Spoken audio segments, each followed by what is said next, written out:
j'observe une période de silence parce que je dois me concerter avec peut-être des membres de ma famille, avec des dignitaires, des acteurs qui ont agi pour que ce qui est une issue heureuse devienne une réalité. À ce moment précis, permettez simplement que je savoure cette liberté que je n'aurais jamais dû perdre. Parce que les écrits que j'ai, qui sont à l'origine de mon arrestation, ne sont pas une cause pour arrêter un individu. Et je pense que aussi bien la Constitution sénégalaise que l'histoire du Sénégal sont suffisamment solides pour empêcher qu'un individu soit privé de sa liberté sur des considérations qui, à mon avis, m'ont permis de voir l'aveuglement d'une justice qui a agi dans la précipitation, dans l'illégalité et, en fin de compte, dans le cafouillage, dans une situation qui fait qu'aujourd'hui, en réalité, j'ai un peu honte pour la mémoire institutionnelle de mon pays, le Sénégal. Mais pour l'heure, permettez que, simplement parce que j'ai voulu vous adresser la parole, parce que vous êtes après tout de jeunes confrères, que je garde un peu le silence et que je me concerte avec des personnes que je dois consulter. N'est-ce pas? Il y a beaucoup de problèmes par rapport au pays et donc vous comprendrez ça.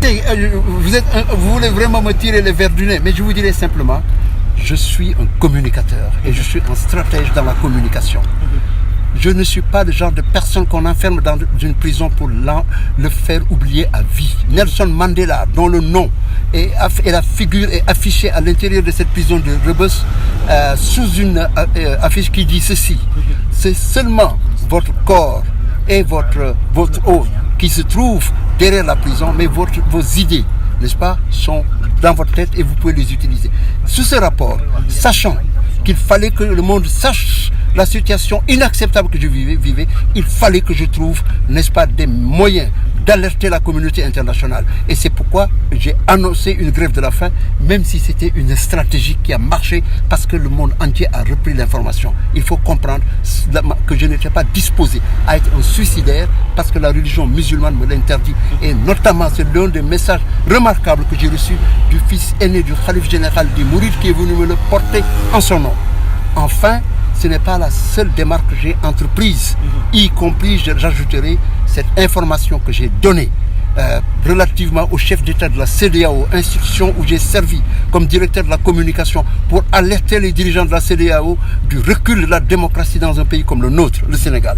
Et enfin, j'étais sur le point de faire sortir une lettre de ma fille aux Nations Unies pour alerter la communauté diplomatique qui s'est réunie mardi à l'Assemblée générale de l'ONU, et ma fille allait envoyer cette lettre et nous étions disposés, si besoin, à aller faire des grèves de la faim devant le siège des Nations Unies ou ailleurs, devant même la Maison Blanche. Voilà, donc vous voyez, parfois il faut user de stratagèmes pour atteindre ces objectifs.